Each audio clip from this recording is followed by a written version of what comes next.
Okay. Pag-usapan natin itong nangyari po kay Vice President Inday Sara Duterte na binisita niya, sa balita, binisita raw niya yung Chief of Staff na nakadetine sa kamera, di ba? Na contempt yon si Lopez. Pero balita ko, natulog pa nga doon si Vice President Inday Sara Duterte. Dito mo talaga makikita ang isang leader na hindi niya pinababayaan ang kanyang mga tauhan. Ito yung tipo ng leader na hindi po ito kaya ni Bongbong Marcos. Di ba? Napahiya si Bongbong Marcos dito eh. Kasi si VP Sara po, talagang nakiramay siya. Kasi alam niyang na-contempt ang kanyang Chief of Staff. Pumunta doon si VP Sara at doon na rin natulog. Di ba? Pero si Bongbong Marcos, noong panahon na si Vice President Inday Sara Duterte ay ginigipit at inakusahan ng mga kongresista patungkol dito sa kanyang confidential funds, kung ano-anong mga paninira na ginawa kay VP Sara, ni minsan itong si Bongbong Marcos, hindi niya ito kinampihan si VP Sara. At hindi niya tinulungan man lang. 'Di ba? Walang mga ganyan na ugali si Bongbong Marcos. Nakakahiya nga itong si Bongbong Marcos eh. At itong pangalawa nating pag-usapan ay itong si Vice President Inday Sara Duterte. Sinabihan siya ni Martin Romualdez. Ang kakapal nga ng mukha ni Martin Romualdez eh. House Speaker ka lang pero parang inuutusan mo na itong Vice President, 'di ba? Dapat na rong sumipot sa pagdinig ng kamera at sagutin at i-explain raw yung dapat niyang sagutin. Di ba? Ang kakapal ng mukha ni Martin Romualdez, okay? Pag-usapan din natin yan. At itong pangatlo ng ating pag-uusapan ay itong si Abalos. Ngayon lang ito. Nagpanik na po itong si Abalos. Sabi ko na sa iyo, Abalos, di ba? Kapag si Duterte po ang magsasampa ng kaso, alam nila na mananalo sila sa kaso. Kaya siya natataranta ngayon. Kasi itong si ex-secretary sa DILG na si Abalos, naghain ng counter affidavit sa kasong isinampa ni former President Rodrigo Roa Duterte sa pag-aresto dito kay Pastor Apollo Kibuloy. Ayan, sagutin mo yan, ha? Abalos, sinabihan na kayo hindi kayo naniniwala noon, di ba? Ayan. So si former President Duterte, ginawa lang niya ang dapat niyang gagawin, di ba? Sige. So yun ang tatlo nating pag-uusapan ngayon, no? Pero bago ang lahat, bago natin ito pag-uusapan, tulungan niyo po muna akong i-like at saka i-share itong video natin, okay? Para kakalat ito sa taong bayan, okay? Sabay-sabay muna tayong mag-like and share sa Donmar TV. Like and share. 1, 2, 3, go. Ayan, thank you very much. And also guys, sa mga hindi pa naka-subscribe dito sa Donmar TV, mag-subscribe na po kayo ha. Importante yan para ma-notify ang inyong mga cellphones kung meron tayong bagong uploads. Okay? At updated kayo sa mga balita natin dito. Okay? Sabay-sabay muna tayong mag-subscribe sa Donmar TV. Ready? Subscribe. 1, 2, 3, go. Ayan, nakasubscribe na ba lahat? Okay, so simulan natin itong unang balita. Tungkol dito sa kay Vice President Inday Sara Duterte. Ano ba talaga ang nangyari doon sa kamera? Anong ginawa ni VP Sara doon kay Chief of Staff? Okay? Let's hear it from the balita itself. Okay? Ayan, play. Bumisita si Vice President Sara Duterte sa kanyang Chief of Staff na si Attorney Zuleika Lopez na nakapiit ngayon sa House of Representatives. Diba ang kakapal ng mukha ni Franz Castro? Si Franz Castro pa dito ang nagpa-contempt dito kay Lopez. At remember, kung makikita mo, if ma-observe mo yung hearing nila, grabe itong si Lopez. Very respectful nga sa mga tauhan sa Tuwadcom. Very respectful siya kay Franz Castro. Very respectful naman siya dito kay Chua, dito kay Suarez. Pero still, kinontempt nila. Dahil ang reason is hindi nila naunawaan ang explanation po ni itong si Lopez, 'di ba? Na-explain natin ito kahapon, 'di ba? Oh, yan lang. Ang reason lang nila is wala, hindi sila naniniwala sa explanation ni Lopez o hindi nila naunawaan. Kinontempt nila. Ganyan. House of Contempt itong mga tuwadkom na ito, 'di ba? Nakakahiya eh.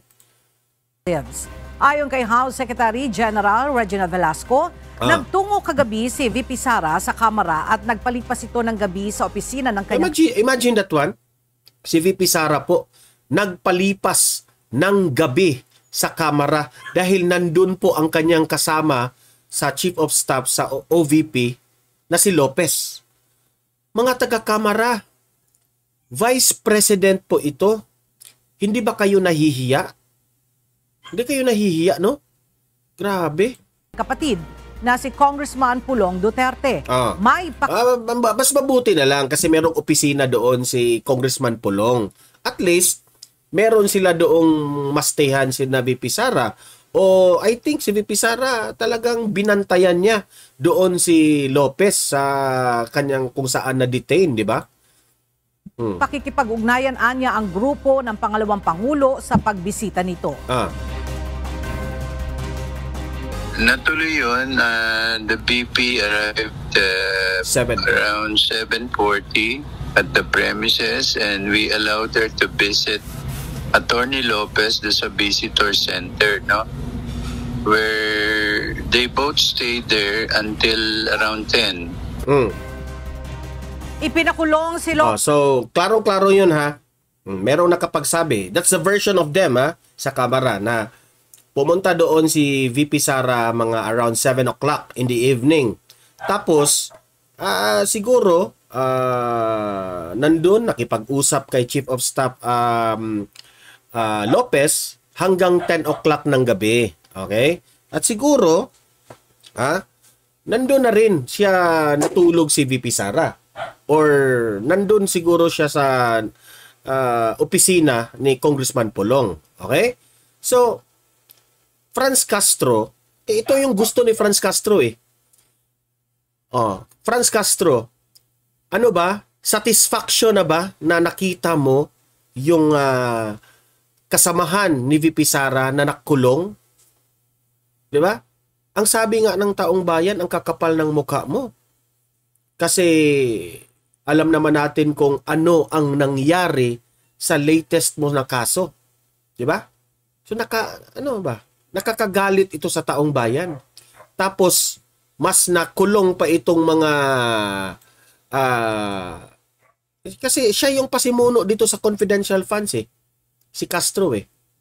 Imagine that one sa gobyernong Marcos. Yung mga convicted, siya pa yung mananaig. Pero yung mga nagtatrabaho ng matino, siya pa yung nakukulong. Yan ang gobyerno ni Marcos. Di ba? Sana ibalik na ang gobyernong Duterte dahil marami pong mga inosenteng mga mamamayang Pilipino ang naisalba po sa pamumuno ni former President Duterte. May nakita nga akong post eh. Sa totoo lang ha. Sabi dito, sa lahat ng mga mura ni former President Duterte, bilyon-bilyong pera ng bayan ang nasauli dahil sa pagmumura ni former President Duterte sa mga oligarko. Di ba? Nagmumura si Duterte. Yung mga big businessman na hindi nagbabayad ng tamang tax at buhis, pinagmumura ni Duterte. Bilyon-bilyon ang bumabalik na pera sa taong bayan.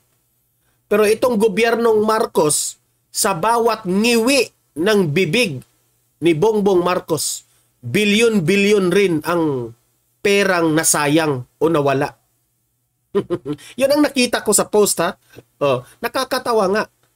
Ganyan po ma-differentiate natin ang gobyernong Marcos sa gobyernong Duterte. Okay? Patuloy. Play. Lopez matapos i-cite for contempt ng House Committee on Good Government and Public Accountability. Isa pa itong si Sino to? Si Suarez eh. Hindi naman nyo talaga iniimbestigahan at inintindi.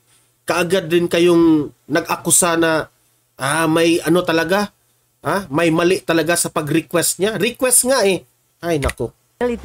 Dahil sa muna'y pakikialam sa kanilang investigasyon sa confidential funds ng Office of the Vice President. Sa pamamagitan nito ng pagsulat umano sa Commission on Audit at paghiling na wag sundin ang sabina ng House panel hinggil sa hinihinging mga dokumento. Yan. So, yun po ha. Nakakabilib po ang ginawa ni VP Sara. Kasi po, diyan mo talaga makikita na si VP Sara, leader siya eh. At nakikita niya ang mga tauhan niya na ginigipit. Okay? Kasi sa mga latest statement ni VP Sara, sabi niya, hinayaan ko ang mga members ng aking Office of the Vice President. Hindi ko pinagbabawal sila na huwag kayong pumunta sa kamera. O pumunta kayo sa kamera. O ito yung plano natin. Walang ganyang nangyayari. Si VP Sara po, hinayaan niya. You have the free will. Basta mag-ano lang kayo. You ask permission kung pupunta kayo sa hearing ng kamera para matulungan ka. Sabi ni VP Sara. Pero ang mga tauhan ni VP Sara has the free will to go to the hearing or not. Basta si VP Sara ayaw niyang pumunta. Kasi alam niya, sisiraan siya. Di ba? Kaya itong si VP Sara, syempre, nalungkot siya sa ginawa nila kay Lopez. Ayun, nakiramay na doon. Nakikulong na rin. Sabi nga sa mga balita, nagpakulong si VP Sara dahil nakulong ang kanyang chief of staff. Ganyan ang tunay na leader. Yan ang dapat tularan. Hindi pinapabayaan yung mga taong nagsasakripisyo. Ngayon, itong kongreso na ito, alam naman natin itong Congress na lahat ng mga kaganapan ngayon sa kongreso na ginigipit itong mga Duterte. Imagine mas may malaking problema pa ang Pilipinas when it comes to the flood control projects na ipinagmayabang ito ni Teka muna guys kasi yung aking green screen na alam nyo naman kachipan yung aking green screen. Alam nyo, no? Na pinagbayabang nitong Bongbong Marcos itong flood control projects pero nakikita natin na sobrang palpak. So the Filipino people has to question this flood control projects pero hindi mo talaga makita na itong si Martin Romualdez pinaiimbestigahan niya itong flood control projects. Na ito yung mas malaking pera na nasayang, mas malaking problema ng Pilipinas, pero hindi ito pinagtuunan ng pansin. Mas pinagtuunan pa ng pansin itong milyon lamang na confidential funds ni VP Sara. Ganyan sila. So, nung inambush interview itong si Martin Romualdez, ang yayabang, pinagsabihan pa niya si VP Sara na, sumipot ka na doon sa hearing. Sagutin mo yung mga tanong doon. Ang kakapal ng mukha mo, Martin Romualdez, no? Ito yung balita, Play. Play. Wait. Ayan. Play. Dapat nang sumipot sa pagdinig ng Kamara at sagutin ni Vice President Sara Duterte ang issue kaugnay ng Alam nyo, Martin Romualdez, tapos na tayong nag-investigate sa budget ng Office of the Vice President. Sinabihan na nga kayo ni VP Sara na kayo nang bahala sa budget ko. 'Di ba? It's up to you kung bibigyan niyo ako ng budget o hindi. 'Di ba? Yun, mabigat yun na statement. Kasi kayo na kontrolado naman talaga ang budget na yan sa Kamara. Pero ang kakapal ng mukha nila, hanggang ngayon, confidential funds pa rin. It's very obvious na ginagamit itong confidential funds na ito para sa pamumulitika ni Martin Romualdez. Confidential funds ng kanyang opisina. Ito ang sagot ni House Speaker Martin Romualdez sa pahayag ng pangalawang Pangulo na naaawa na siya sa kanyang mga tauhan dahil nadadamay sila sa issue. Kahapon ay pinatawan ng contempt ng House Committee on Good Government and Public Accountability ang Chief of Staff ng Office of the Vice President na si Attorney Zulica Lopez. Ayon kay Speaker Romualdez, si VP Sara na sana ang sumagot sa mga tanong ng mga kongresista at huwag nang ipasa sa mga opisyal ng OVP. Actually, hindi naman pinasa ni VP Sara sa mga opisyal. Binigyan niya ng freedom ang opisyal kung hindi pumunta o pumunta. Kasi kung bad leader pa itong si VP Sara, sana sinabihan niya na, huwag kayong pumunta sa hearing na yan. 'Di ba? O kayo na ang pumunta dyan. Ayoko, hindi. They have the freedom kung pumunta o hindi. It only shows na si VP Sara ay hindi po scripted kagaya ninyo. Department of Education. Okay, dapat na siya sumipot at mag-oath. Dapat na siya sumipot. Oh, Martin Romualdez, kaming taong bayan. Sige, dapat nang sumipot si VP Sara. Pero ikaw, Martin Romualdez, dapat ka rin magpaliwanag sa mga tinatanong ng taong bayan sa iyo. Ano yung dala-dala mong nagtatanong lang ang taong bayan, ha? Ano yung heavy luggage issue mo? Sagutin mo rin 'yun. Tapos humihingi na po ng nagtatanong na po ang taong bayan patungkol diyan sa flood control projects na 'yan. Sobrang laking budget po ang flood control projects. Gustong matanong ng taong bayan ano po ang ginawa ng mga contractors dito.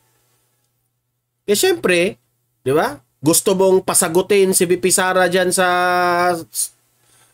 scripted nyong pinatanong dyan sa Tuwadcom. Eh kami ring taong bayan, mahal namin ang VP Sara. Syempre, ipaglaban namin ang aming karapatan rin bilang butante ng Pilipinas. Kami po ang inyong mga kliyente. Ha? Oh. Binoto namin ang mga government officials para sa ganun, gumawa kayo ng matitino na batas para sa taong bayan para umunlad ang pamumuhay ng bawat isang Pilipino. Ngayon, meron kaming karapatan para tanungin sa inyo ano pong nangyari sa flood control para hindi na maulit itong problema natin sa baha. Ang problema namin, baha. Meron tayong mga kababayan na nasira yung bahay dahil sa baha. Yung mga ipinundar nila, yung mga kanilang pinag-ipunan sa kanilang mga trabaho, nasayang lamang dahil dito sa baha. Dahil dyan sa flood control projects na ipinagmayabang ni Bongbong Marcos na useless. Martin Romualdez, di ba? So, nagtatanong po kami. Nasaan na yung flood control projects namin? Nasaan napunta? Anong nangyari? Bakit baha pa rin? Anong ginawa ng mga contractors na ito? At magsalita at mag-explika kasi lahat ng mga opisyalis niya. Ayan o. Alam yung Martin Romualdez, pinagpawisan ka na. Ayun o. Di ka ba nahihiya sa sarili mo? Pinagpawisan ka na. Bakit? Ay. Siya lang yata may alam kung ano nangyari dyan sa mga pondo kaya dapat siya na mag-explika. Huwag na lang niyang bigay sa mga officials ng OVP o sa DepEd. Siya na lang magsalita. Yun na lang po. Dati, ang sip-sip nyo kay kay VP Sara. Ha? Ang sip-sip nyo, Martin Romualdez, halos humalik ka sa puwet ni VP Sara para lang ikampi kayo ni VP Sara, para lang manalo yung grupo ninyo. Pero ngayon, ginigipit nyo na. Nakakahiya po kayo. Promise pa kayo eh. Uniteam. Kayo yung gumagawa ng pangalang Uniteam eh. Look at what happened now. Ha? Look at what happened now. Totoo ba, Martin Romualdez? Dalawa lang katao ang hawak ng budget ng Pilipinas? Sagutin nyo yun. Diba? Galit na po ang taong bayan. Sige, Martin Romualdez. Kung totoong may plano kang tumakbo sa 2028, patunayan mo sa taong bayan.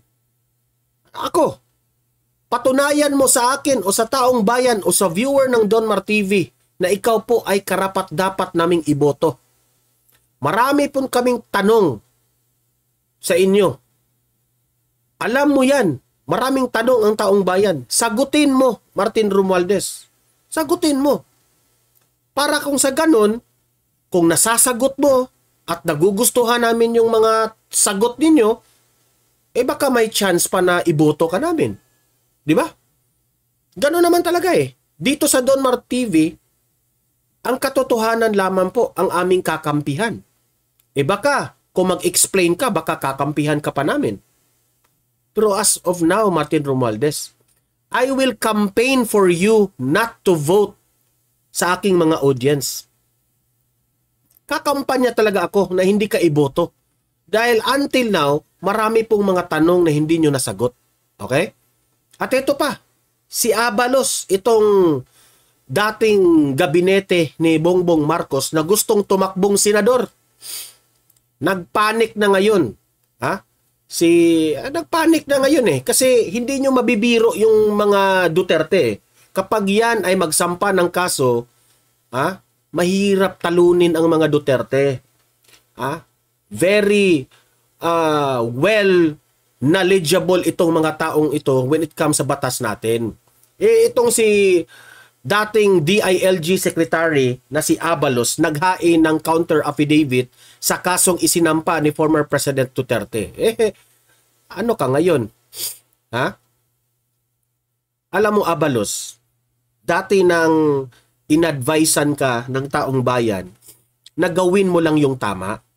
Okay? Alam ko, meron kang mga lawyers na mga secretary dyan or advisor dyan. Bakit hindi ka nagpa-advise?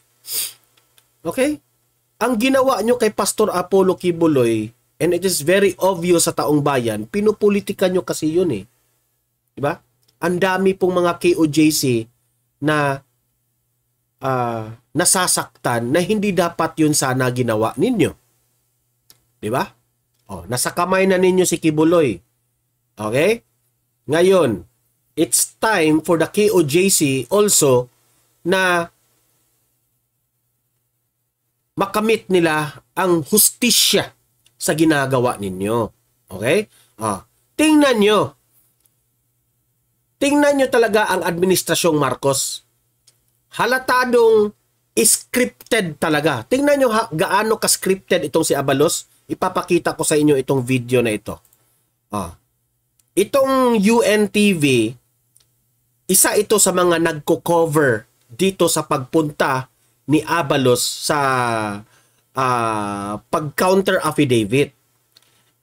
Tingnan nyo, nakaabang yung mga media sa staircase kung saan dadaan si Abalos. Si Abalos naman, parang artista na para talagang scripted yung tingnan nyo scripted yung pagpunta niya. Parang, media, mag-abang-abang na kayo mga media. Kasi lalakad na ako pataas. Lalakad siya. Yung media naman, siya, artista talaga na nakalakad siya na magsasampa na siya ng counter affidavit. Tingnan nyo tingnan nyo ang video. Sige, kayo nang humusga sa kanyang ginawa. Very scripted. Morning mga kasambahayan. Dito tayo ngayon sa Department of Justice. Ayan Tingnan nyo ang mga cameramen, yung mga media. Nakaabang na. Tingnan nyo ang lakad ni Abalos. Tingnan nyo. Po si former DILG Secretary. Grabe, dramatic, di ba? Para magbukhang dramatic yung kanyang anong tawag doon? Pagsaka sa, para dramatic yung paglakad niya papunta doon. At nandito po si former DILG Secretary. Abalos, grabe. Gumanon talaga. Media, handa na kayo Okay na bang media? Handa na? Handa na. Papasok na ako. Ayan, ako. Mag-counter affidavit ako. Lalakad ako. Media. Taro.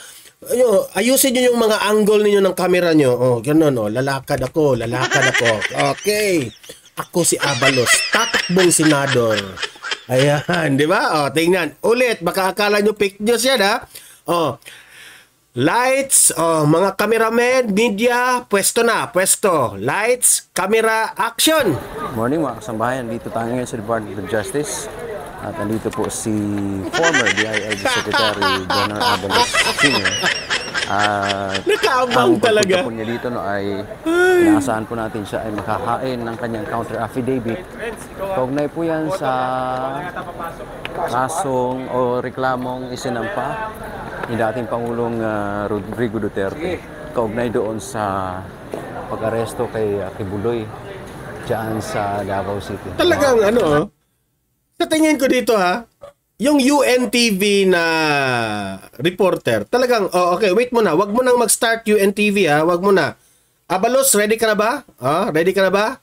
Ready? UNTV, play! Morning mga kasambahayan, dito tayo ngayon sa Department Abalos, of Justice. go! Abalos, Nandito po si timing! former DILG Secretary General Abalos Sr. Nako. Ang pagpunta po niya dito ay Timing inaasahan po talaga. natin siya Good ay job. makakain ng kanyang counter Abalos. affidavit. Kaugnay Good po job. yan sa kasong o reklamong isinampa. Dito mo talaga makikita kung gaano ka-scripted itong administrasyon ni Marcos. Ni dating Pangulong Rodrigo Duterte. Kaugnay doon sa pag-aresto kay Kibuloy dyan sa Davao City. Yan. Ayusin nyo naman yung mga angle nyo dyan. Magagalit si Abalos. So, antabayan na natin kung ano ang magiging update itong pag-file niya ng kanyang counter affidavit o sagot doon sa isinampang reklamo laban sa kanya.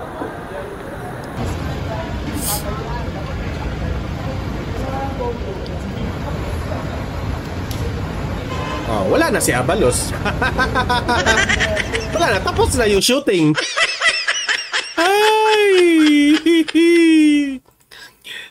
Diba? So, dyan mo talaga makikita na alamin nyo kung sino yung iboto ninyo. Okay?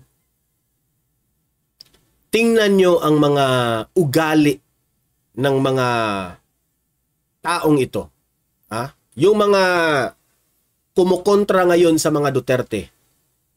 Kung mapapansin nyo, some of these government officials are very pretentious. Okay? Ang mga Duterte po ay hindi po ganyan. Si former President Duterte, wala siyang pake kung magmumura siya. Wala siyang pake if you don't like my words coming through my mouth. Wala siyang pake kung ano yung suot niya. Hindi po, si former President Duterte po, hindi po siya tumakbo para magugustuhan mo for your pleasure. Tumakbo si former President Duterte dati, gusto niyang baguhin ang Pilipinas. Gusto niyang alisin ang mga pasaway sa gobyerno, pasaway sa mga taong bayan, yung mga jadik. Gusto niyang tanggalin yon. Wala siyang pake kung hindi nyo iboto siya. Kaya nga, binoto siya ng taong bayan dahil nagugustuhan ng taong bayan ang kanyang plano. Pati rin naman si Bongbong Marcos Binoto natin si Bongbong Marcos dahil nagugustuhan natin ang mga plano ni Bongbong Marcos sa kanyang kampanya. Pero ni isa, walang natupad. Diyos ko por, santo, Bongbong Marcos. Yan ang hirap sa inyo Puro kayo promises pero walang natupad. Nakita ko nga yung isang vlog ng isang vlogger na nagsasurvey. Lahat doon gusto nang maibalik yung war on drugs ni former President Duterte. Tapos hindi nila nagugustuhan si Bongbong Marcos dahil marami raw mga pangakong hindi natupad. Yun ang pulot dulo ng content na yun. Meaning to say, Bongbong Marcos, alam mo na ang taong bayan galit na po sa mga pangako mong hindi natupad. Okay? So, libre po kayong mag-comment, mag-react sa ating topic ngayon. Pag-usapan natin yan sa comment section. Okay? And guys, like and share sa video na ito ha, para kakalat sa taong bayan. At mag-subscribe na rin sa Don Mart TV, itong channel na ito, kung gusto mo ng ganitong mga content. Okay? If nagugustuhan nyo ang ating pagbanat dito sa ating gobyerno, at kung gusto nyo ng mga breaking news, dito lang yan sa Don Mart TV. Mag-subscribe na po kayo. Okay? So, guys, sa mga audience ko dito, kayo po ang aking inspirasyon para ilahad sa inyo ang aking opinion sa mga nangyayari ngayon sa ating lipunan. See you in my next video. See you in my next live. Have a great day, have a great night, and God bless po sa ating lahat. Mabuhay ang Pilipinas! Bye-bye!